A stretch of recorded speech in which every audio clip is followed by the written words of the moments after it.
There we go. Got it right this time. Good afternoon, ladies and gentlemen. Welcome to Really Good and Kind. I'm the YouTuber with the best hair, and today we have a special guest, Dr. Fantasy or Dr. Fantasasi, depending on where you see it typed out. Dr. Phillip Chase has agreed to come on and indulge me in my obsession for the Malazan Book of the Fallen Universe. And welcome. Thanks so much. And am I talking to Cal or am I talking to Terry right now? Yeah, Terry wears the black hat, so currently you're talking to Cal. So okay, I should have known that. Okay, good. How is Terry, by the way? He's dead, so he only has as much power as I give him. So he's doing all right. That's handy. Mm-hmm.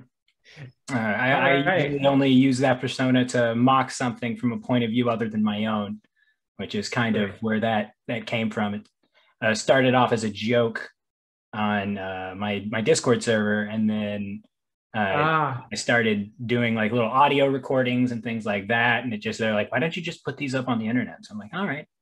And here we are. That's fun. They're a lot of fun. And thank you so much, Cal, for having me on your channel. I'm an admirer of yours. When people talk about Malazan veterans, and I've had people even refer to me as one, I feel like such a fake because there are people like you who are the real deal. I believe I heard you say somewhere that you're on your 13th reread or read of the series, something like that. 13th read, yes. Okay, 13th read of the series. I'm in awe, just in awe. So, I know that your knowledge of these books, of all the books in the Malazan world, is just tremendous. You've proven it recently too by winning that quiz, didn't you? Yes, 31 quiz. Yeah, congratulations. I have dethroned the High Fist. So, ooh, yeah, that's got to be a bit of a sore spot, I would think. He can't find me, so I'm gonna be good. Okay. So I stopped in the middle of Toll the Hounds to reread Forge of Darkness for today's discussion, and I finished that up last night, like at 2 a.m. So, my goodness, Forge of Darkness is a prequel of sorts, but it's like a prequel from the point of view of someone who's not the narrator or same voice as the Book of the Fallen. The style is very, very different. Although you can see echoes of it in Toll the Hounds, like where the start of the style that becomes the norm in Forge of Darkness starts is in Toll the Hounds, especially with all of the Teist discussions and whatnot. And it's been really interesting, actually, having been in the middle of Toll the Hounds and then going back to reread Forge of Darkness to see the events that are laid out in Forge of Darkness from one point of view, and then characters in Toll the Hounds thinking about those same events several thousand years later. And they're not the same.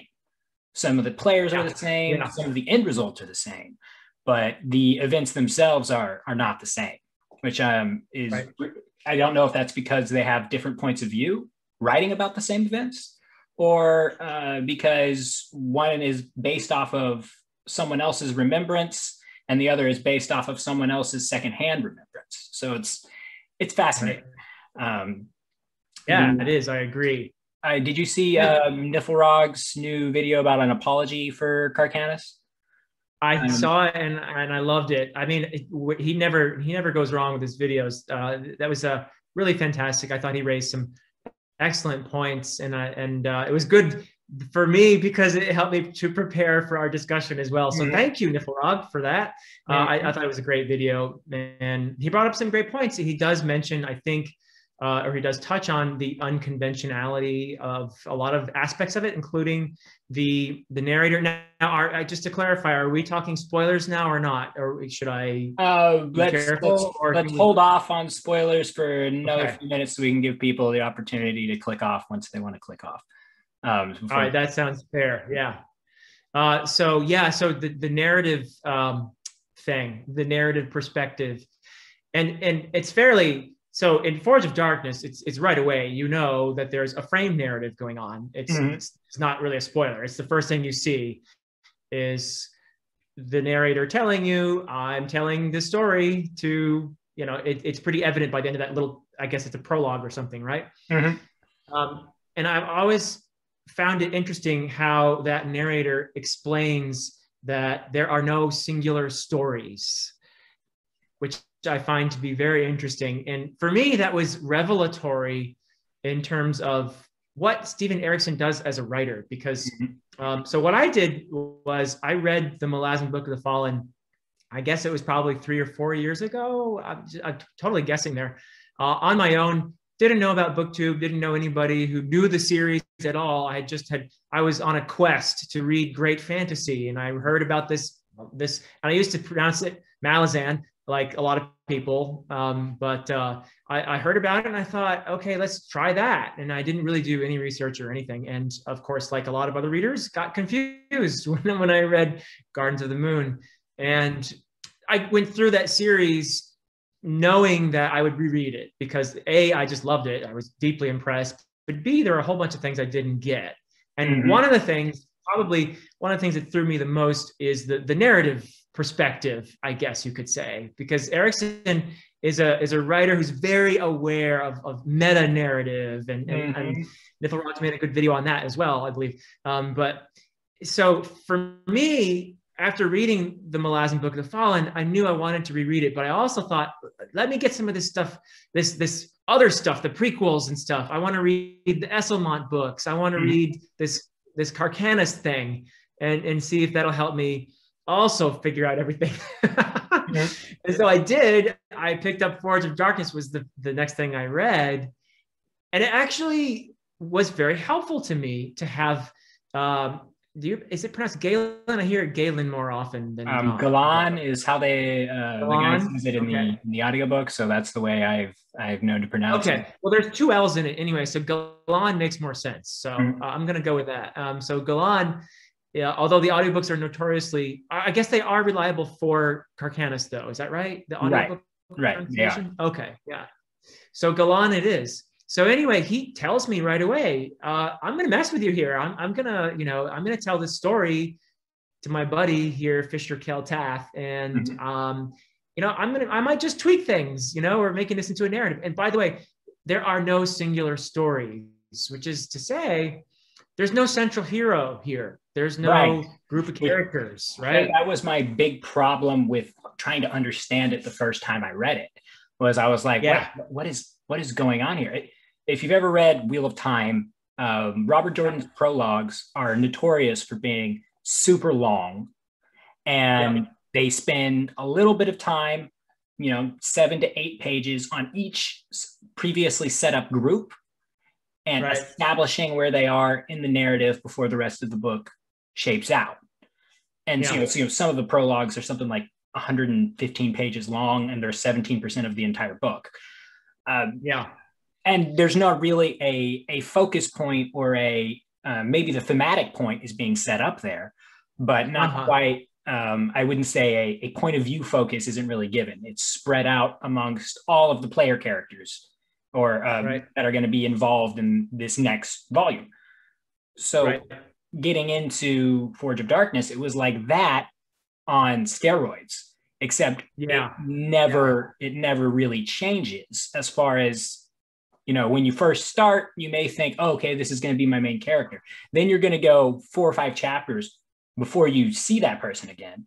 And in between, you're going to have all these little characters, side characters, tertiary characters, all have points of view which establish their voice, through Galan's narration and their motives and their thoughts. And some of them haven't appeared again. They get there for a slightly different perspective on one event, and then they're never seen again. Or if they are, then I missed it. So once I was able to temper my own expectations of what I'm actually getting into, then it became a much more rewarding experience than the first time I read it. Because the first time I read it, I had a different expectation, and I didn't listen to Galan going in. I was like, okay, sure. I've read the other stuff. I know what I'm in for. And then the longer it didn't give me what I had expected, the more angry I got at the book, like it was the book's fault, even though it had told me up front what it was going to do. Yeah, in the beginning, yeah. Yeah, it's funny. I think people go into this expecting this to be the story of Anomander Rake, or, you know, I think there's a misconception out there that might be what this is. This is not the story of Anomander Rake. I think, yes, he's a character here, but there's no central protagonist. And by the way, he's a great character in here. And he still keeps with the same sort of trick of barely ever giving us his point of view. We still really see Anomander from the outside. That's right. We get Andarists, we get Silchas Ruins, we get his manservants, we get Orphantal, and they all interact with him, but we don't actually see what he's thinking in any given moment, which I thought was a cool callback to, the Book of the Fallen, in which he did pretty much the same thing. You get nothing from Anomander but what other people think about him. That's right. There's Hishtullah as well, and his former. Well, we won't say all that because we're still not doing spoilers. But yeah, absolutely right. And he remains, in that sense, a mysterious character. And I think that Erikson does that deliberately, because this is a character who's, well, in the Malazan Book of the Fallen, this fellow's been around for several 100,000 years. And how do you get into the head of somebody who's been around that long? You know, that's a tricky thing to do. He has an essay about it, actually, on his website. Yeah.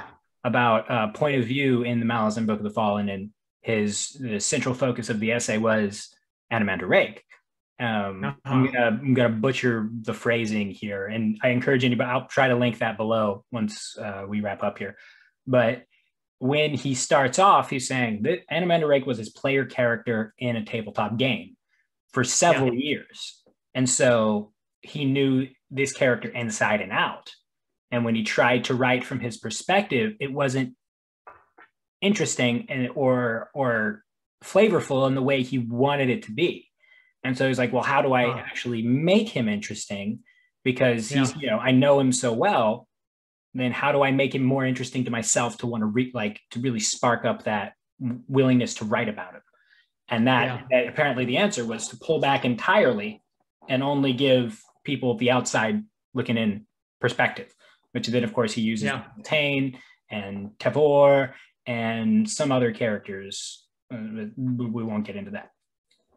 Right. Interesting. Yeah. So this is a very, of course, I would encourage, and I'm sure you would do the same, any fans of the Malazan Book of the Fallen to read the two so far published books in the Carcanis trilogy. And I would say, trust Steven Erikson. If you enjoyed the Malazan Book of the Fallen, trust what he's doing. I think there's a sort of, they have a reputation for being intimidating. Part of that is justified. But I think this goes back to the problem of expectation, amongst consumers of literature. I saw recently AP Canavan and Iskar Jarek's talk about complaint versus criticism. Yeah, I saw it. And in there they talk a lot about expectation and the commodification of literature as a means in today's world. And so when you have something as complex and rich because it really does demand a close reading for you to want, otherwise it's, just a series of events with a lot of introspection that you may or may not care about. So in that sense, people who are unsatisfied with the way the story is told, their opinion is valid. I also think they're wrong, but it doesn't make their opinion invalid. Yes. Yeah, I agree. And I think it's important for us, when we talk about it, especially in this non-spoiler part, to make it clear, okay, here's what you can kind of expect. And I'll be honest, when I read Forge of Darkness, it took me a few hundred pages to adjust, to feel like I had my feet under me. And it was worth it because I trusted Erikson to deliver, and he really did. The last few hundred pages just went boom. There's a lot of really intense stuff that happens. But we could talk about the style, I think, in a non-spoilery way here. The style is elevated for much of the book. It is, especially when you have the Teist nobles speaking, which is a lot of the time, the Teist noble characters. When you have the more working class Teist characters, soldiers, that sort of thing talking, there's a bit of a difference there. But there's a lot of this very formal, people call it, it's not really, but people call it Shakespearean sometimes. Well, it is, I think, a deliberate homage. Especially Yes. the way each sentence is written. Almost every sentence that's written could be read aloud in the space of one breath. Yeah, but it's not actually Elizabethan English is what my point was. Oh, yeah. Well, yeah, you're 100% right on that. I make no claims to be a linguist in any way, shape, or form. Yeah, no, I mean, it would be suicide for a writer to write a book these days in Elizabethan English. But anyway, it's a, I think anyway, I don't know if it would be a bestseller, but it would be intriguing perhaps. But stylistically, yeah, well, I would too, but I think we might be oddballs there. But anyway, stylistically, it is, you know, there are parts of the Malazan Book of the Fallen that people find, you know, philosophical and that sort of thing. And there's a lot of that in here too. Let's be honest. There's some really, and for me, that stuff really pays off. It's just like, I think people know this, the more you put into a book, often the more you get out of it. And I found myself for a week or 2 or 3 after reading these books, still pondering them and thinking about them. And just they affected me in such a marvelous way. And if you read a book and there's nothing wrong with this as well. AP's always talking about his food comparison, right? If you want to eat a hamburger, okay, great. I don't eat hamburgers. I'm a vegetarian, but a veggie burger, fine. If you want to do that, great. That's fine. Nothing wrong with that. If you want a 7-course meal, okay. So this for me is a 7-course meal that I'm going to go back to many times in my memory, thinking about and pondering and that sort of thing. So it is that. So you do have to invest in it. I think that's what I kind of want to get across to potential, I guess, readers, because I've even heard fans of the Malazan Book of the Fallen say, "Oh, I'm not going to read, Carcanus. It's just too this or that." I think it's incredibly rewarding. I think it's for me, it increased my appreciation of the Malazan Book of the Fallen, and it also is these books I fell in love with for their own sake. They're quite an experience. They're amazing, really. So for me, I had to adjust a little bit to the prose. I did enjoy the elevated parts, but I also really loved it when you had the Jagots in there, or the the gentleman who reads the book in the audio does this thing whenever he's doing a Jaghut or Jelecan voice, where after he does a sentence, he'll do like a little snort growl. Oh, so it's like it's like, we come to embrace the hospitality of your hall, Captain. And it's almost after every single spoken line. So you kind of get the picture in your head of these gruff, large, snouted, sort of intimidating creatures. And even in the way they talk and the way that they breathe, it comes across. I think the guy who did the reading aloud for Carcanus did an extraordinary job. He really made something quite unique. It was really cool. Wow, it sounds like fun. I don't do audiobooks, and I keep hearing about certain ones that are really good. So that's going to be on my list if I ever get brave enough to do audiobooks. Well, the Malazan ones are great. The people who, because in the original 10, Ralph Lister did the first 3, and then Michael Page did the other 7 due to changes in who had rights to record and all of this stuff. So far, the same guy does both Carcanus books. So I'm pretty sure he's going to do the 3rd one when we get it, because I am convinced that we will. We're not in another George scenario. But I'm sure we'll get it, and I don't think it's at all because of Steven Erikson that we haven't gotten it yet. So, in fact, isn't as according to what I've heard, and it's by no means authoritative, but he's working on it now, isn't he? Walking Shadow he posted the opening epigraph on Facebook recently, which is apparently a poem. A poem. Yeah.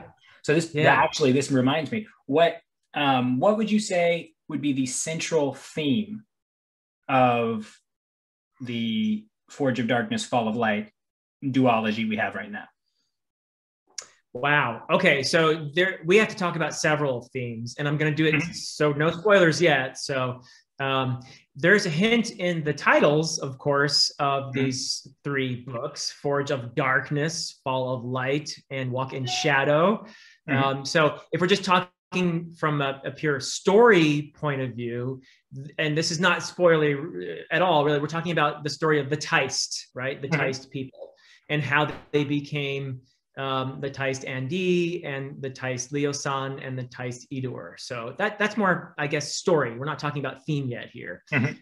But that is certainly related to a lot of the themes. So what instigated this fracture? What happened?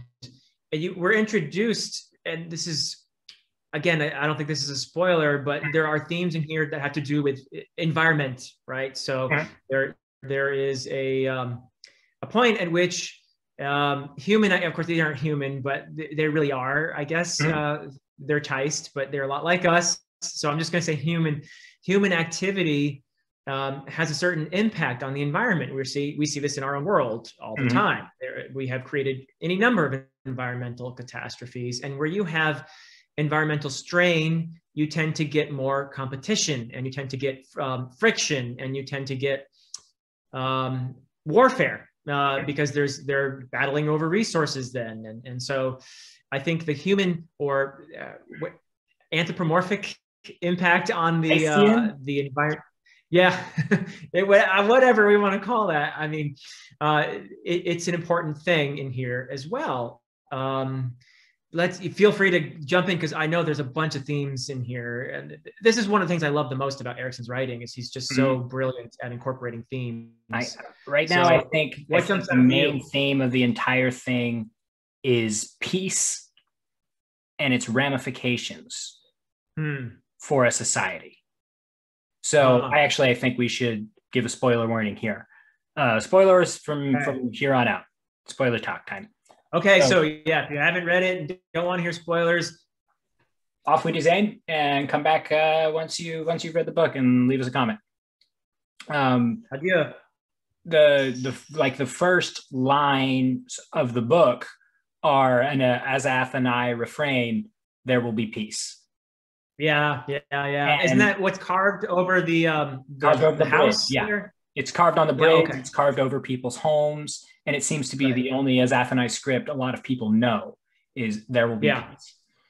And from the characters' perspectives, which I got to say, my boy, Urisander, I feel so bad for him, because he really is trying his best to do right by his men and the country as a whole.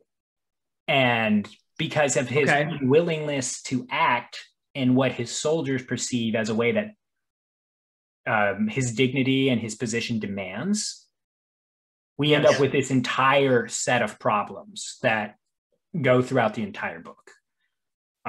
Because as far as he's concerned, after the Furlkan War, he is one piece, and he just wants to leave all of that behind him and build in his city and spend time with his son, and that's it. But other people's expectations of what he should want now that there is peace lead to all of these problems that we see throughout the entire novels. Right. So you don't see him as being guilty of abdication of responsibility, or even, let's say, cowardice, by wanting to have this secluded life of a scholar while the rest of society goes to hell, because of there are these fissures that go way back, and they have a lot to do with what you said, the conflicts that they've just emerged from. And in a way, the conflicts that they had with the other races were masking some of the growing conflicts within their own society as well. There's class issues going on, all kinds of stuff. So is he at all guilty of abdicating responsibility, do you think, or not? In some ways, yes. But I think his unwillingness to do violence is admirable. He because that's not something he wanted for himself or for his son or for the land really anymore. You know, and there's the thing is, once somebody has given a good portion of their life in service, do they then owe the rest of it? Should they not be able to keep something for themselves? Which is, I think, is where his head is at. He's like, I've done enough, haven't I? I shouldn't have to, I shouldn't have to raise the banner again because some nobles don't like Draconis. Like, this isn't his fault, and it's not his fight. But the expectation of what peace means for his subordinates brings him back into it. Yeah, I'm not trying to be a hater either. I love the character as well, but is he willfully ignoring what Honoral is doing? Because this is a guy who's right under his nose, who is causing some major, major problems. And he seems to be just kind of sticking his head in the sand almost. Or am I wrong on that? Because Honoral is really the instigator. He's the Iago of this. If it's Shakespearean, he's the Iago of this thing, right? And it seems like Urisander is willingly allowing himself to become a figurehead, a pawn. And this is something that evolves from Forge of Darkness through Fall of Light. But he's allowed himself to become manipulated, a person in his position. I don't know. I mean, I like the character a lot. I'm not trying to be too hard on him. I'm just trying to, Well, I don't think you're incorrect. I feel a lot for his perspective of shouldn't I be done already? And he wanted to be done, but some sniveling drunk has pulled him back in to things he really didn't want to be a part of anymore, which is Honoral is, I wouldn't say right up there with Malik Rel, but he's getting close. He's getting pretty close. I mean, his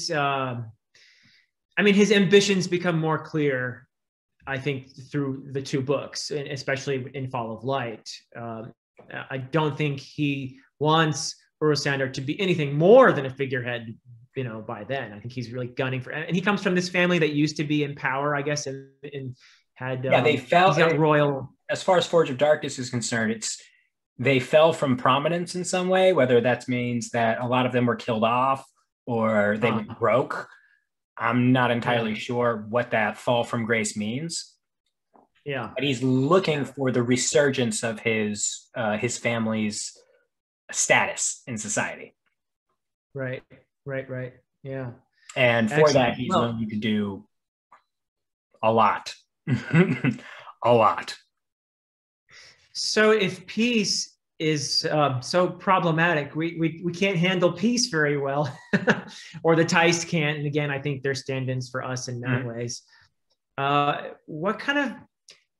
This is a big question. What kind of statement about humanity are we making here? And I don't think there's any one neat answer necessarily, but this is, I love that about Erikson's books. There's so much to glean from this about humanity. We're looking at a mirror here in many ways that it can show us so many parts of ourselves.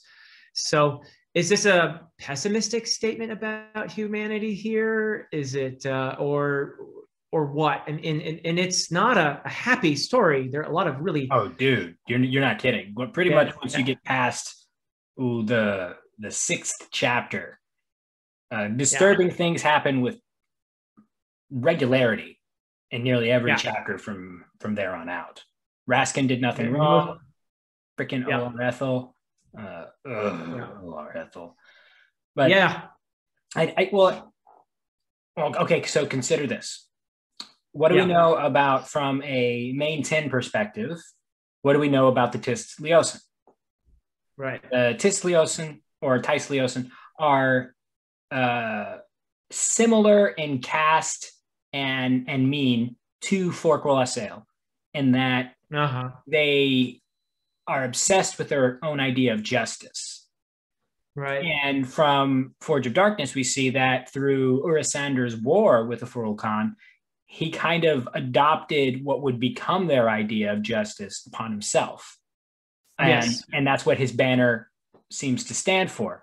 We've done all this, and the nobility have done practically nothing. We want justice for our sacrifice. Right. So going from a main 10 perspective, also back to here, what does it say about someone whose primary objective is seeking justice for themselves? What are those people willing to do in the name of justice? Right. And what is, like, does society deny that they need justice? In some ways, yes.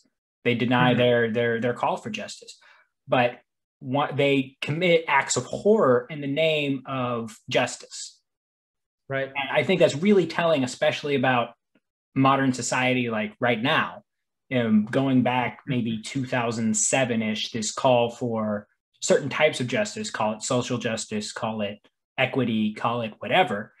You have a really big movement of people and places who want justice, and that doesn't make their yearning wrong.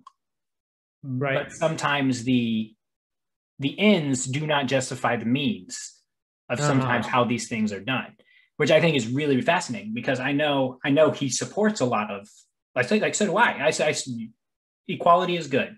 We should have equality, whether that's pay parity or people being able to get a loan where they need to get a loan to buy a house, whatever that is. We should have that. But some people use this cause of justice just to enrich themselves, and that is disconcerting, because that's what Honoral was doing. He's using the cause of his own meaning of what justice is for him, and he's willing to do whatever to get it, and that includes massacring the Husk Legion, which really didn't do anything wrong, in my opinion.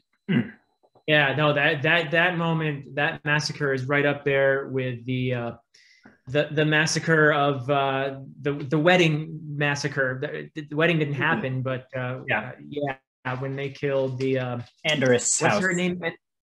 Yeah, Andor's house, and his bride to be Anasia. Is that her name? Anisdia, I think. I think you're right. Name? Yeah. That was, oh my goodness. And that's in Forge of Darkness. And Kadaspala's reaction to the death of his sister and all of this stuff makes me want to be a Jagat. Yeah, I completely agree. I think the Jagat have it right. Civilization. Walk away. Just walk away from civilization and go live on your own and in a stone tower and try not to hurt anybody. The thing that's fascinating about Kadaspala is we see where he ends up in Toll the Hounds, which is he's obsessed with vengeance. And when we see him here, even, we know he's kind of a stuck-up prick of an artist. Right. But even his feelings towards his own family are a little suspect. Like, he's got a kind of an unhealthy attachment to the idea of his younger sister. Kind of. A little, I'm being nice here, but so even people who are greatly wronged, they don't have to be pure for the wrong against them to be horrible. That's right. And in some ways, Kadaspala, as much as when you see him in the Malazan Book of the Fallen, oh my goodness, I mean, he's really quite a character there. But to see him here, I feel like he's a more sympathetic person in some ways. Yes, he's arrogant, but in some ways he reminds me a lot of our narrator. And I wonder if the narrator would have been sympathetic toward him in that respect, because considering what we know the narrator's name to be, from the Book of the Fallen, exactly, and what they talk about it in Dust of Dreams, that he, I don't need these anymore. So they have that in common. Yeah, they have that in common. And one is coming from the perspective of an artist. The other is coming from the perspective of a poet / poet. He's a poet mainly, right? But a writer. So both of them had this moment of intense despair, enough to blind themselves. And I think it's partly to do, this is another one of, I think, Erickson's themes, He does this it's a statement about the failure of art, the failure of literature, our endeavors to capture, because Kalispal is obsessed with capturing the truth, right? I mean, he's obsessed with it. So like, there's a lot of capturing love. Yes, yeah, or the essence of it, yeah, and again, that could go back to his sister as well, but yeah, but it's fascinating because you have a writer, Erickson, outside, doing his meta narrative thing, who's making a commentary about the futility of art and literature in a way, I think, to capture the truth, and this is why. In the Malazan Book of the Fallen, Osirk or Leosir or whatever the guy's name is, he has so many different versions of his name, or he's described at one point, I think, as being rather like a Jagut. I think in Return of the Crimson Guard, he's got tusks. He's got tusks. Okay, and here he's clearly Ticed, right? And then you have things like Draconis is the father of envy and spite and malice too. Don't forget malice. But the mother in here is, I believe it's Olar Ethel, right? But not so in the Malazan Book of the Fallen. So you have all these things that are and contradiction and Eschermont both. Yeah, they do this to us, and I think they do it on purpose. There's a message here about truth and how evasive it is. Look what they do with historians. There's an historian in here. They love writing historians into their books. Why? Because the really good historians know that it's all BS, that all these truths that are recorded are in fact ephemeral. They're not real. It's a pose. So you have in the Malazan Book of the Fallen, you have your Hiborics and you have your what's his name, Duiker. They're very cynical about history and its reliability. And in here you have what's his name in the Rise Herat, right? Which is weird that Rise becomes a title for the Sheikh later on. Yeah. You have the Sheikh. I had so many questions about the Sheikh. Yeah. Not what they're remembered to be in at least Reaper's Gale, Dust of Dreams, and the Crippled God. And so where does that change come in? Like at the end of Forge of Darkness, we see the arrival of dragons into Kurov Galain. And they already knew what they were, so maybe they've been there before, but we don't really know what their purpose is in showing up yet, as far as Forge of Darkness goes. Yeah.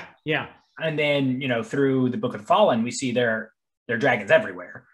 They can go pretty much anywhere at any time with impunity and do whatever they want. Yeah. And the Vitter also being like a property that exists. And then you have, how far are you into the Eschermont stuff? I'm going to be reading Stonewielder very soon. So I've only read. You haven't read all the side stuff yet. I have read the Path to Ascendancy. I've read all three of those. Okay, so you haven't done the novels of the Malazan Empire yet. Correct. Yeah, I've only read the first two. I've read the first two. Yeah. Okay. So the Vitter being a thing it's not the sea. It's not really the sea. No. It's a caustic something that eats away stone, skin, flesh, bone, even on a dragon. Yeah. Who then is able to grow his body back. I want to know what's going on there, but I have a feeling I'm not going to get an answer until the third one comes out. So in other words, you don't want to set up your beach umbrella and your towel and have your beer and have a nice afternoon reading a book by the Vitter, right? No, because you might lose the book. Yeah, you might lose the book. Yeah. That would be the worst thing that could happen probably there.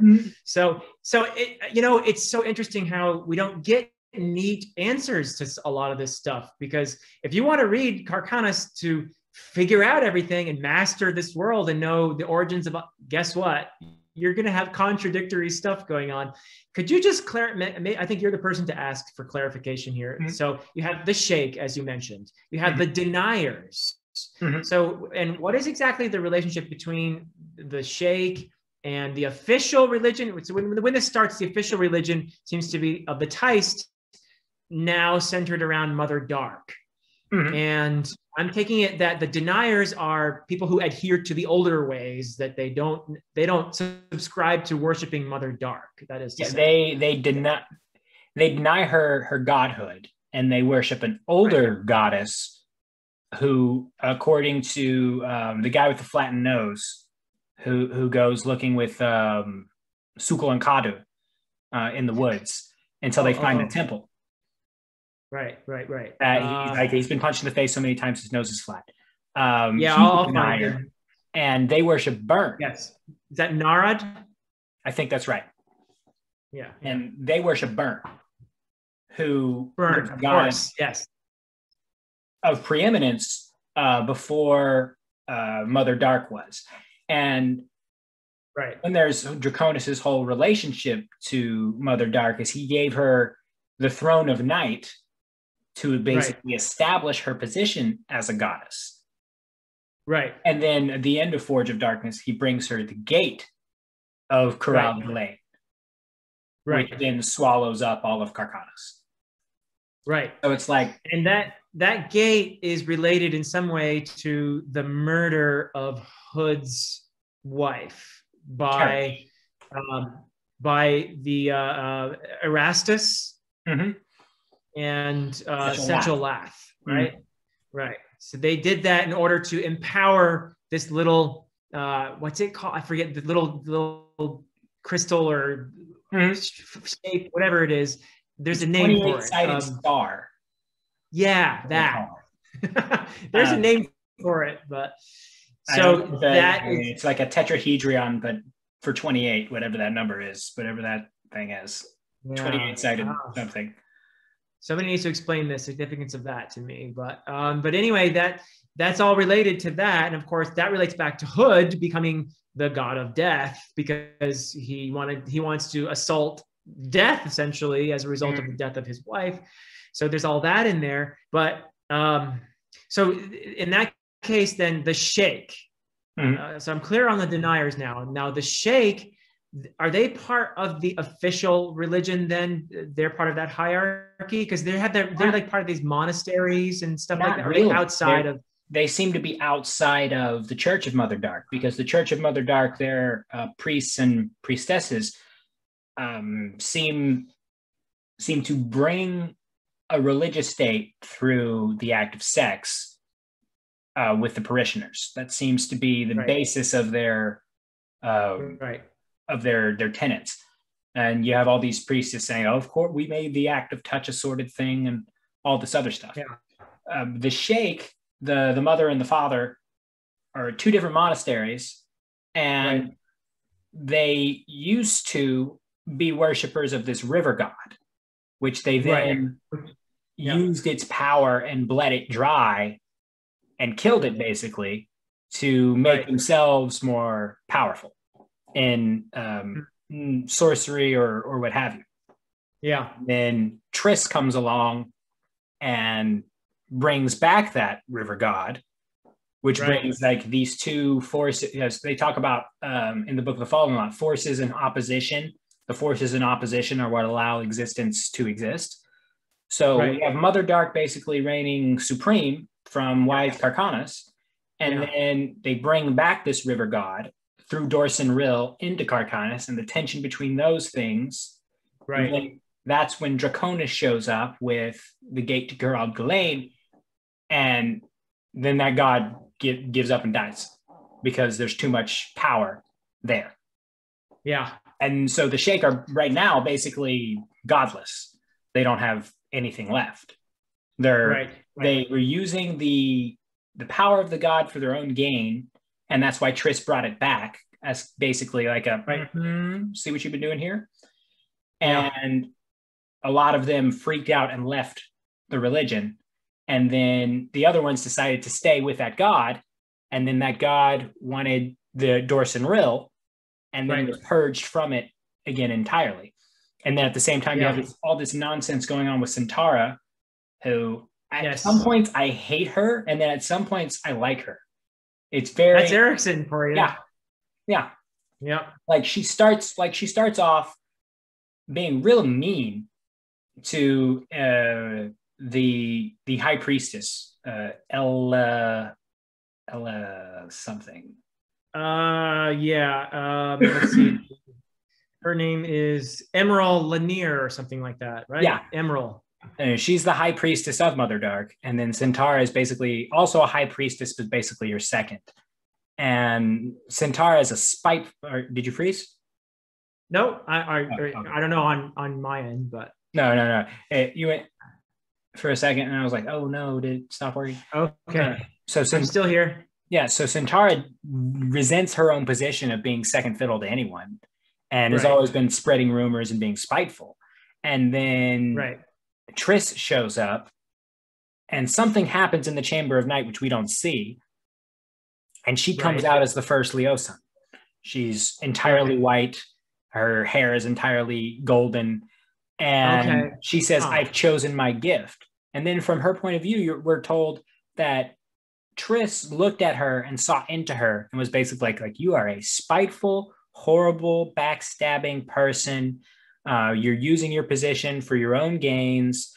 What you do is basically despicable. And the fact that she still keeps you around, I don't really understand why. And then offered her a gift. And then says, here you go. You can be my high priestess or whatever. Well, Triss isn't she's not like Draconis. She's not the suzerain of night, which is suzerain apparently means one who has defeated all challengers.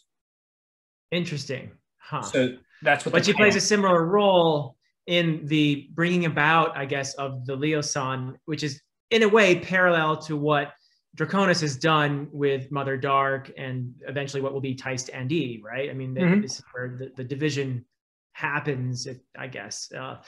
It starts right there with Centaura, and then she's the first. A lot worse. Yeah. She's the first Teist Leosan, other than Triss, I guess, who is really an Azathanai.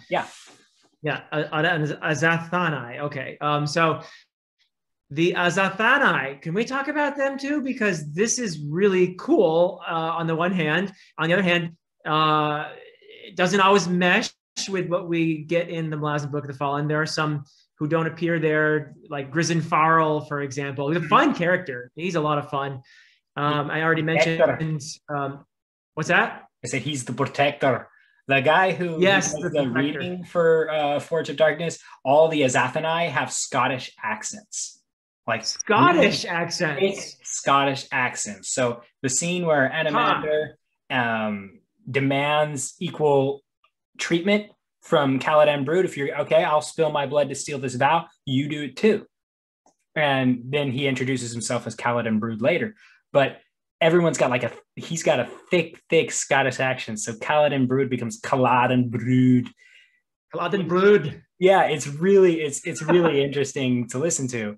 So you've got Erastes with a Scottish accent. You've got Olarithiel with a Scottish accent. It's all the Azathanai have some form of Scottish accent. It's really, or Northern accent, however that works. I'm not from Europe. So if I'm wrong, tell me I'm wrong. Okay. I haven't heard it, but I approve. It sounds like fun. Yeah, it's real cool to listen to. So the protectors, I'm the protector. Like, does he wear a kilt? Or maybe. I don't know. That's wild. Okay, well, very cool character, whatever his accent is. He's a lot of fun. He gives us some really cool info. When Draconis and him meet up, and they're talking about the death of Karish. He says it wasn't a Teist who was murdered. Otherwise, Draconis would have to hunt down his killers, and it wasn't a dog runner or Olarathiel would unleash her knives. And so each species has an Azathanai sort of progenitor.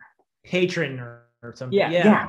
And they're the ones who are sworn to do vengeance when an Azathanai kills one of their people. Right. Who's the Jaghut one? That's what I'm wondering. It's like, who's the Jaghut Azathanai? We know Alarthiel is basically the IMAS, which later become humans. Right. And Draconis is for the Teist. Right. Brisenfarl says himself that he's Thelikai, and so Right. it wasn't a Thelikai who was murdered, so I don't have to do anything. And so who's the Jackut one? That's my question. Who is it? I don't think it's Gothos. I don't think no, because Gothos is a Jackut himself. Yeah, I mean, he's clearly not. He's busy writing just Jackut, but if he is the Azathanai from the Jackut species, then I won't eat my hat, but I really want to know who it is. Well, if it's the case, he's been writing that suicide note a lot longer than we thought. So in Arathan, going back to your earlier point about writers and they kind of have this melancholy quality about them, where they're talking about the utility of even wanting to produce something and put it out into the world. So when Arathan sits there and he meets Gothos for the first time, he's like, I've come to meet the Lord of Hate, and he shows up, and he doesn't tell him who he is at first, because of course, why would he? It's much funnier this way, and we know Jackut have a great sense of humor. Oh yeah, and so he's like, Gothos, he's been writing his suicide note over there at that desk for a really long time, hasn't finished it yet. And he's like, what do you think of an unending suicide note? And he says, it's a joke. And he goes, yes, it is. And he goes, so what do you appreciate about the joke? And he was like, well, I guess it can be appreciated for its irony, if nothing else. And then he goes, you're young. Like it'll get funnier to you the older you get on, which I was just like, that's perfect. That is great. The humor in here is great. Yeah, the humor in here is just fantastic, actually. We should mention that too, that there's some really great comedic moments, as always, in an Erikson book. So there were points where I was laughing and slapping my steering wheel while I'm driving, and then being like, oh shit, that's really dark. The next 35 seconds later, like it swings between extremes of absolutely hilarious and like ethereal and ephemeral and just whimsical, and then sometimes you get what happens to Anistia, and it's just like, Jesus, why? Or Hood's balls, just I think his approach to soldiers in this book is way, way, way different from the Book of the Fallen. And I think that has to do with the narration, because in the Book of the Fallen, we get that great moment, what I call laughter on the hill, spoilers for the Crippled God, where they're sitting there and there's a break in the fighting, and it's from Kamensod's point of view, and he's just laying there like listening to all of this stuff. And they say, so who are we fighting for? And then somebody responds, everyone. And the other soldier then says, no wonder we're losing. And then everyone just starts laughing. And he's like, even in a situation like this, they still find some way to help them continue and cope with it. And so Kamensod has a much better appreciation of the soldier than I think Galan does. Because we're shown in Carcanis, like, even like there's some who are supposed to be honorable and we're supposed to, attach themselves to, like Grip Gallus, who seems to be a good guy. And then you have Indar Yatar, can't remember his name. He's the one who gets his face broken and then goes and joins up with Urisander's Legion as they're pillaging and raping their way through the countryside. Which he participates in. He didn't really want to at the time. That doesn't take away his culpability in what he did. But I think Galan has a much different view of what soldiers are than Kamensod does. Because in the Book of the Fallen, they're a lot, I wouldn't say more justified, but we're shown a lot more of what they sacrifice to get done what their job is. Whereas in the Carcanis books, we have these soldiers who are basically, they told me to do it, so I'm going to do it. And they really don't do anything different. It's actually quite scary. Yes. Yeah. That's true. We do get the pairing of Prazek and Dathanar, especially in Fall of Light. They're kind of fun. They're just kind of teased in Forge of Darkness. They keep mentioning their names all the time, and then we don't really ever see them except for really near the end when Animander is taking his people and riding out of Carcanis. What do you call it? Indest is saying, "Oh yeah, Dathanar and Presnak are over at the bar and they're trying to compete and to see who can get more drunk at the moment." We don't really get their what is it, Krosenstadt and Gilderstein? Rosencrantz and Guildenstern, yeah. I always get their names wrong, but they're kind of that sort of pairing in Fall of Light, especially, which I can always appreciate. I love a good cynical and aware duo who is just going to say whatever's on their mind because who's going to stop them? Yeah. You still need me to shoot the sword, don't you? Yes. And at the same time, they're also a little bit more philosophical than your typical, Malazan grunt, I think. So they're capable of, I mean, there's a front there of soldierly front, but they also have some pretty profound insights in their little, their dialogues that go back and forth. So they're an interesting pairing in there. For me, some of the funniest moments, certainly in Forge of Darkness, were with Haut and Coria Delat. I like that relationship. Which raises questions about Quick Ben, because Delat is an interesting name. Yes, Ben Delat. Yes, exactly.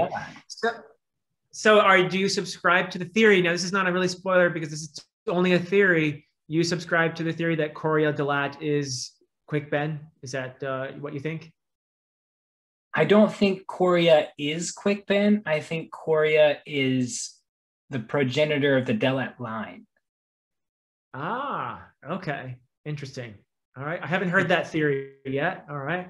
It's a personal one to me. Because the way that he talks in The Crippled God after the battle in Dust of Dreams, where he's at the Spar of Andi and he's talking to mother and father, which we never figure out who they are, but okay, mystery is cool. I think mother, in this case, is Mother Dark that he's talking to, but I also think that Coria, she may be the progenitor of dull magic anywhere.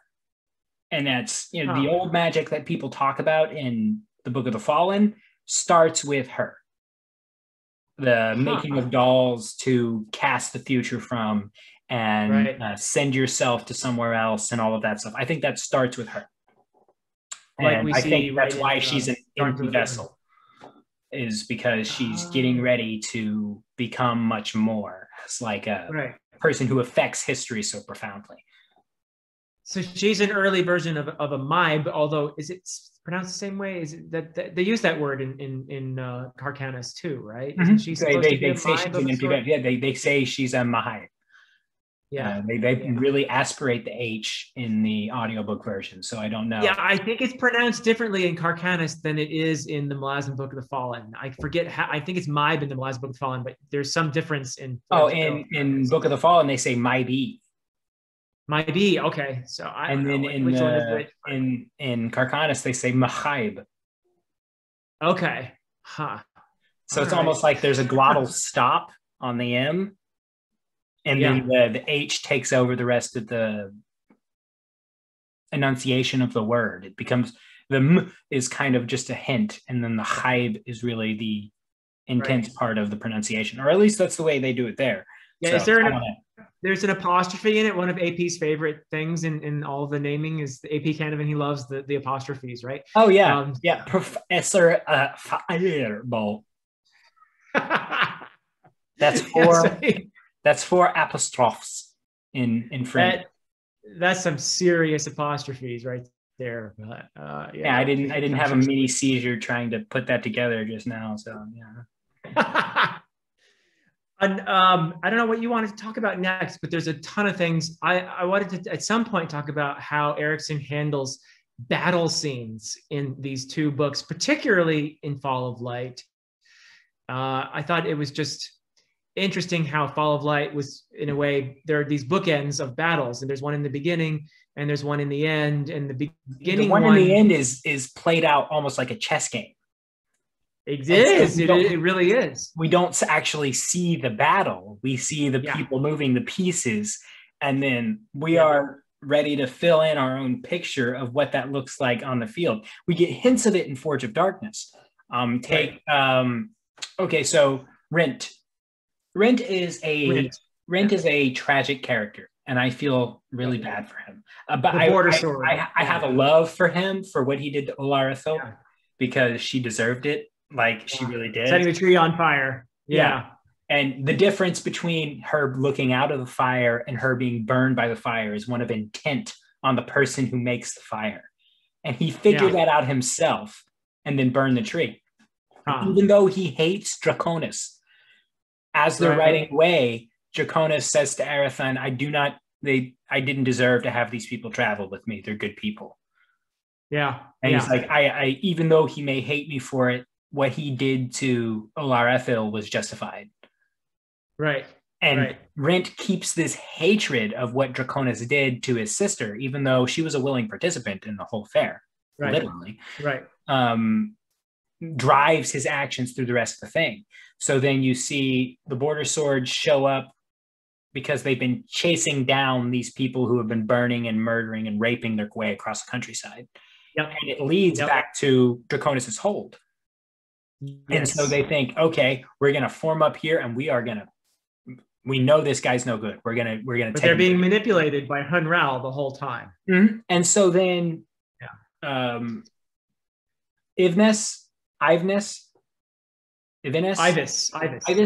he takes his soldiers and he charges into them. And so this is the first hint of like, we're able to see the kind of board game aspect of it. It's because we're given it from two different points of view. Rent, and then I think it's Sokolankadu. And or is it? It's Sandalaf Drukorlat. That's who it is. She's the one who's on the outside. Oh, she's the hostage. Yeah, she's the hostage. She's the one who's watching the battle. So she goes up here, and then we see it from Rent's point of view, the charge, and then we change over to Drukorlat's point of view, and these horses seem to have way more power than a normal horse would have, because when they hit the line, horses and people go just fly all over the place. Right. It's a massacre. Yeah. And it's not even that many people who are charging the other half, the other part of the battle, or at least that's the way it's kind of set up. Right. They try to like break off and then they still get hit anyway. Yeah. And so the way she's talking about it, it's rather clinical. The one force meets the other and the other one just immediately breaks. And then we get back to Rent's point of view, and he has a horse snap on his neck, and that's it. Yeah.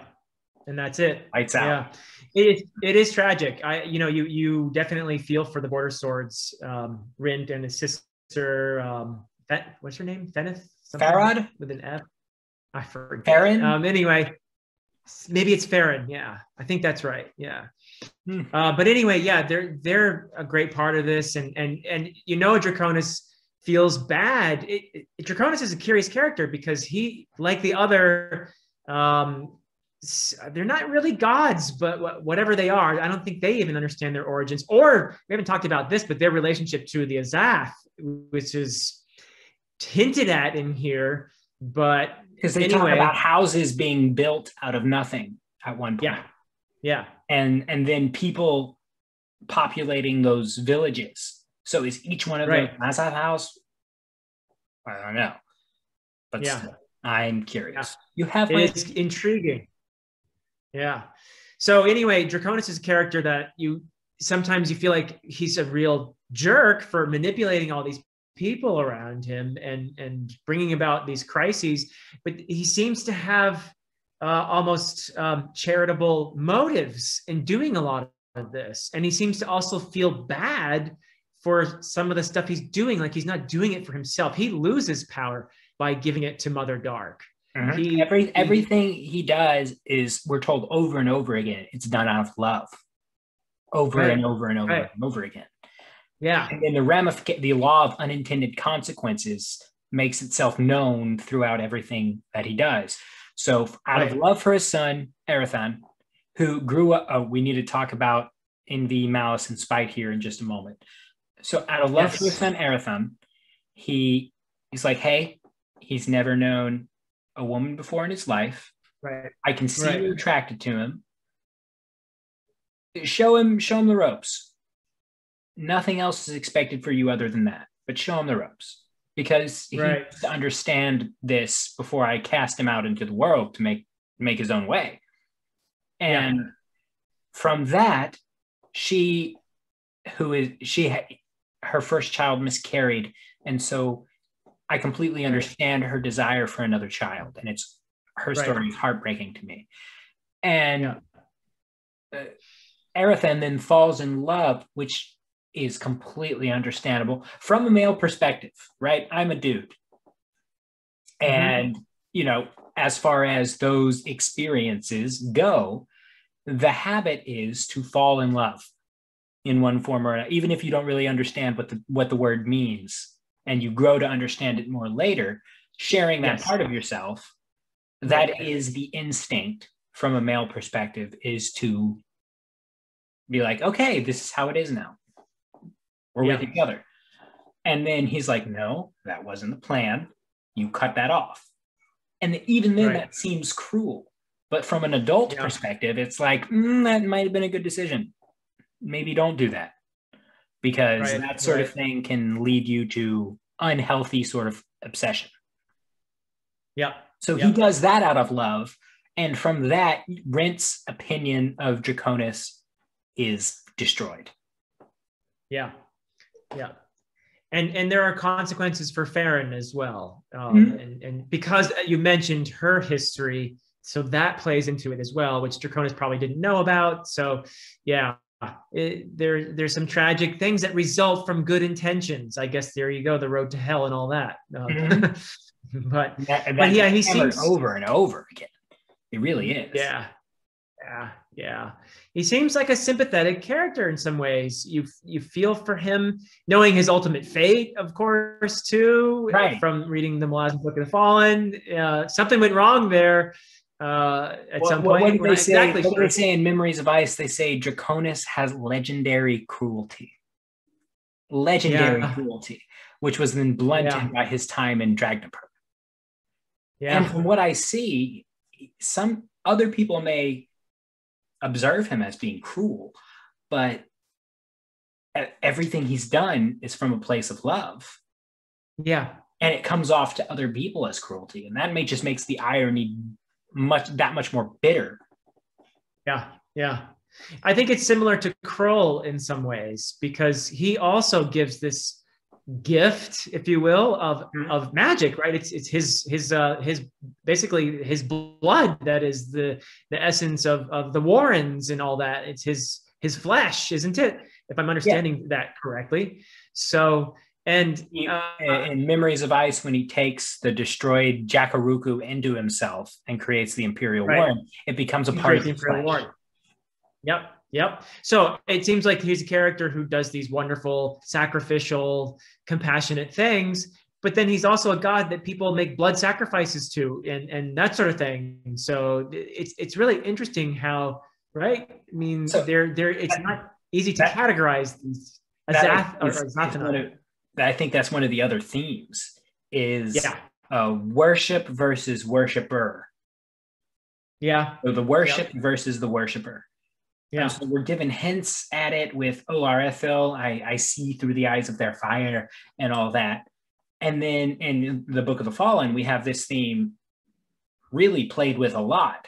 But in Carcanis, it seems different from the way it's presented in the Book of the Fallen. I agree. I'm not entirely sure what the end game of subverting that theme is, but I really do want to see it. I do. I hope we'll find out in Walk in Shadow. But Sabandaris. So a good dude in this book. He is such a good dude. When he's a nice guy. When he meets up with his men who just like massacred all these villages and stuff, he chews them out, and deservedly so. He gives them the riot act, and then he's like, Silchess is my friend. You guys committed this terrible. I'm going to go meet Silchess and submit my neck to his own sword. because nothing else could be expected of me. So somehow he becomes associated because of his rejection of what Orosander's Legion has perpetrated. He, because of Honoral's manipulations, not because of Orosander's orders, or you could say Orosander's neglect, perhaps. But anyway, he has become a renegade from the rest of what will become the Tais Leosan. So I assume at some point he becomes associated with what becomes the Tais Edor, who are, I'm guessing from these two books, and I think that's going to be clarified in Walk in Shadow, the elements of society such as the Deniers and maybe the Shake. Somehow I feel like they're going to be connected to the emergence of the Tais Edor here. There are hints of that, right? I don't know, am I misreading that? But Skabandari, or he becomes eventually Skabandari Bloodeye, right? And in the last book of the Fallen, he betrays his friend Silchus Ruin and all of that. We know that in the prologue of Midnight Tides. Yeah, so this guy is very sympathetic, as you said, in Carcanus, but he's this, somehow or other, this betrayer, patriarch of the Tais Edor in the Malazan Book of the Fallen. So yeah, very interesting. Yeah, because they seem to be fleeing Corral Glane, right, in Midnight Tides, and they talk about Imerlan being sundered by his own hand. So at some point, Corral Imerlan has to be created, and so does Corral Leosan. So does that mean Corral Glane gets split by like this three-sided civil war into Imerlan, Glane, and Leosan? Yeah. And from there, they all flee because it's being destroyed for one reason or another. Yeah. And that's how they end up. Where they end up in the Book of the Fallen, I don't know.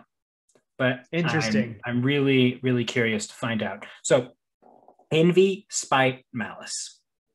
Okay, let's talk about them. So let me preface this by this. Do you have any siblings?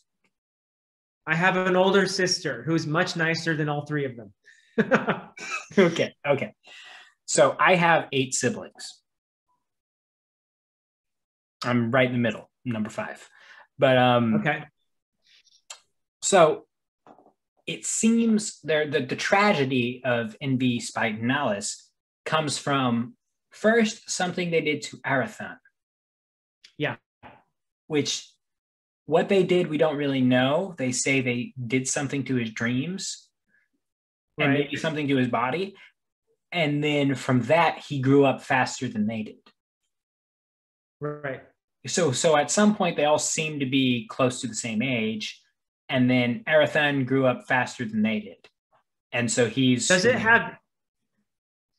have anything to do with Draconis's finesse, which is hidden away in that section of the hold, which is in that tower where his power is, and what's her name, Sandaloth, comes across it, and essentially, I mean, that is one hell of a scene where she is impregnated by this power, and that is how what's his name is born.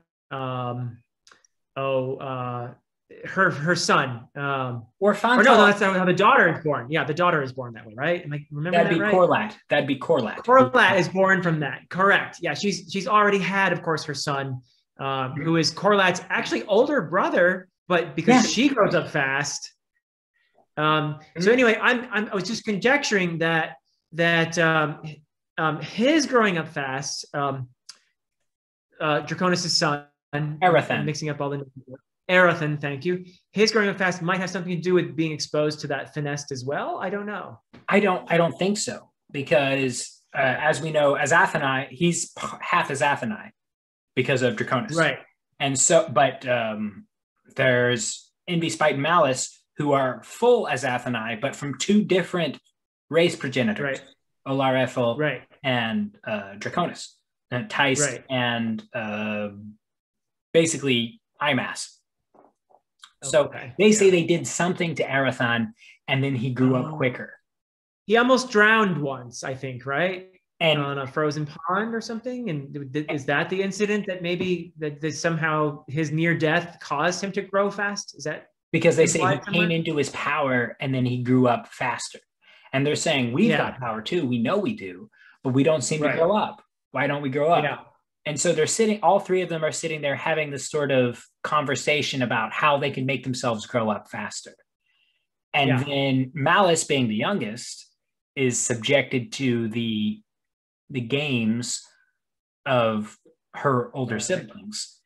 And so I have 3 older sisters and I have 3 younger sisters. So I know how cruel girls can be when the mood takes them. And they may not even perceive it to be cruelty. They can see it as playing, but with the eyes of a child, pulling the wings off a fly is playing. Yeah. Yeah. And so when you're the fly in that scenario, it's not great. So let's try this on Cal and see if it works. Yeah, right? So that's basically what they're trying to figure out with Malice, is if we can do what we did to Arathon, which probably wasn't good, right, then we can figure out what we need to do to grow up faster. Interesting. And so we hit this passage in Path to Ascendancy. Only an Azathanai, or only an ascendant, can kill an ascendant. Huh. So rather than it actually playing out the way they think it will, we did this to Arathon and nothing bad happened. He just got bigger than we did. Right. And so they break her neck. Yeah. So at that point, they didn't mean to do it, but also their reaction to doing it is disturbing. Like really gross. Not to mention putting her in the oven later on, Kids are in such a hurry to grow up, Oh, that was pretty good. That was good.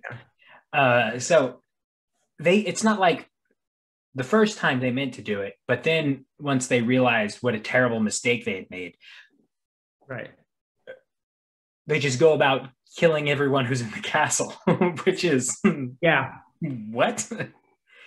So it's is it their mother's blood? Because Olar Ethel is cruel beyond measure. Right. Is it that what it is? I don't know. I'm not quite sure what the point is of all of that. But it's very, at first, they don't mean it to be as bad as it is. And then they just triple down on it throughout the rest of the book. Of course, if your parents named you envy or spite or malice, you might be inclined to do some messed up things. I don't know. I got named after the first 2 Christian martyrs. So I'm like, you want me to get stoned and then beheaded? Thank you. Ooh, yeah. Maybe in the other order would be better. I don't know, but yeah. Either way, it's not a good time. It's not a good time. No, it's not. It's not. Yeah.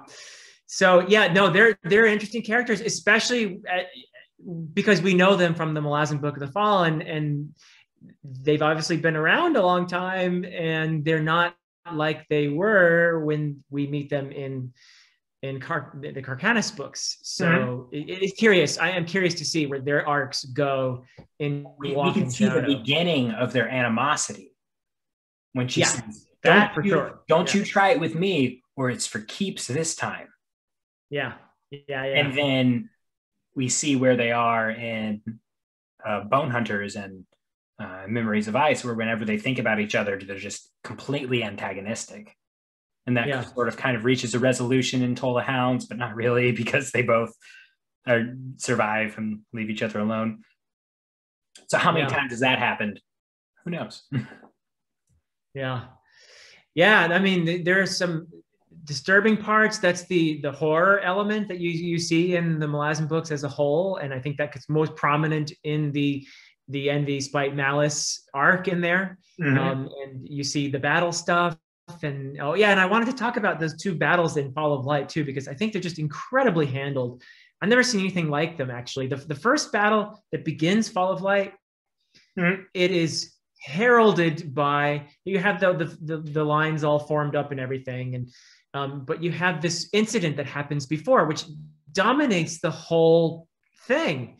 And it's this boy who throws a rock among all the onlookers, and you had the camp followers and everybody looking on, and among them are these children who just sort of nobody knows who their parents are or anything like that. But this boy, a little boy among them, throws a rock and hits a girl with it. And she's an older girl than he is. And she chases him down and she kills him in retribution. And she smashes his head in with a rock, I think, or something. Right. And that is just so haunting. And that for me, and then this battle happens where a whole lot of people die. But the thing that haunts me most about the whole thing is what set it up is that girl chasing down that boy. And of course, it's huge. I think it's not just setting the tone, there's some major foreshadowing going on in here as well. So it's some really brilliant stuff, what he does in there. I've never seen anything like it. And then, as you said before, the battle that ends it all at the end of this, well, there's one important scene after the battle where you feel like the whole thing has come to almost a resolution. And then this one thing happens that just upsets everything at the end of Fall of Light. But before that, there's the big battle this has been leading up to. And we see it play out in several scenarios. But the primary one is this game with little soldiers between Rennick is the boy, right? And this old man who's gone crazy because of working with these heavy metals over the years. Who's made these... The Husk guy. Of course. What's his name? He always says, I will be a child again. In Forge of Darkness, I will be a child again. Yeah. And that really comes to fruition there at the end where he's playing with a boy, playing a boy's game. Yeah. But the implications of what's happening there are played out on this massive sort of scale.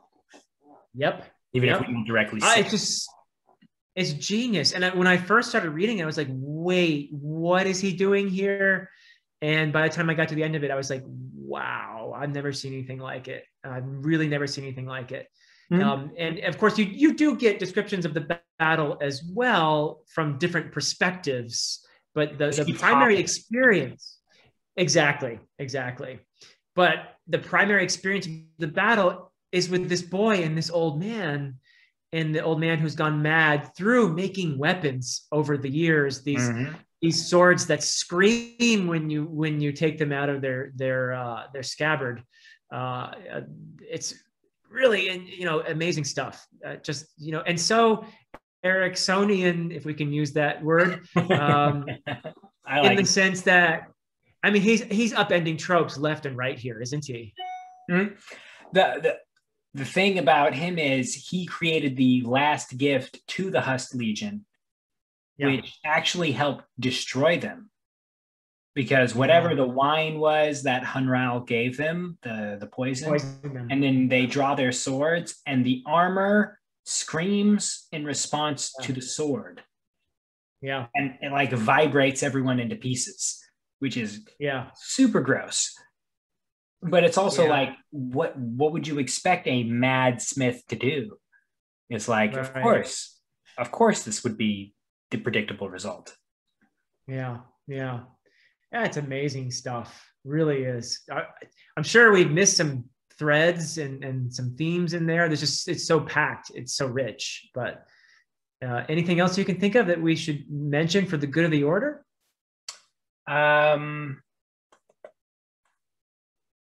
No, I'm out. I know I'm dry. Okay. Well, I thank you so much for inviting me here. And I know that both of us and probably a ton of other people are really excited for Walk in Shadow. So, and one of the 63. Hopefully we'll see. Yeah. I mean, hopefully we'll see some more coverage of Carcanis. I know I've done my review of Forge of Darkness and my review of Fall of Light. And that's my little contribution. And this discussion has been so much fun. So I'm glad we can add our discussion to what Nifflerog has put out there recently. And I don't know what else is out there in terms of Carcanis, but there's really not a lot. Yeah. So hopefully we're starting a trend here. We'll see some more coverage of this because it's so rich. And there's just hours of conversation we can have about this. I think we should probably do another one just specifically about more Fall of Light than Forge of Darkness whenever we've got time. I'm sure we can work that out via email. But thank you for coming on. I really do appreciate it. It's always a blast, even when you show up momentarily on the Discord to chat about things for a little while. And it's great to finally talk to you, even through the screen. So thanks again. Thanks a lot for doing this. I genuinely appreciate it. And I can't wait for you to hit 10,000 because I know that's going to happen soon. So you should do a live stream when you do, and I can show up and give trolley super chats for fun. That sounds like a plan to me. I've been doing maybe I'll get better every time he does a live stream, and it's been. Oh, you do? Oh, yeah. Good for you. Good for you. I remind him that he doesn't have as good hair as I do, so that's basically. Oh, that's important. That's very important. Yeah. Yes, and I don't know. You haven't told me any. We haven't heard any goat puns lately either. So, you know, I've been too busy to kid around. Oh, okay. Should I say boo or bah? Yes. Yes. Yeah. The answer is always yes. Oh, but seriously, yes. Thank you for coming on. I really do appreciate it. If you want me for anything, I'm at your disposal. And do we have anything else to tell the people before we go? Other than thank you for watching and check out, you know, well, I mean, we will do some more collaborations definitely in the future. So hopefully people will check it out. Go watch Phillip Chase's interviews with AP Canavan and his general book reviews in general. And go watch Calor Singh's Coldplay because it's my only true work of genius. Okay. It's a parody song that's on this channel somewhere. If I can find it, I'll put it in the description. It's piano and bad singing. Oh, awesome to me. Thank you. You froze for half a second. Oh yeah, it all sounds good to me. I'm gonna, as soon as we're done, I'm gonna check out that masterpiece. Okay. Well, thank you guys for watching, and we will. I don't know how to hit stop recording. Oh, it's on the bottom, I think. Yeah, if you scroll over it and you just hit the record button or where the. Oh, I found it. I found it. Okay. I'll just cut this part off at the end. I will just skip to this part. Well, thank you guys for watching, and we'll see you in the next one.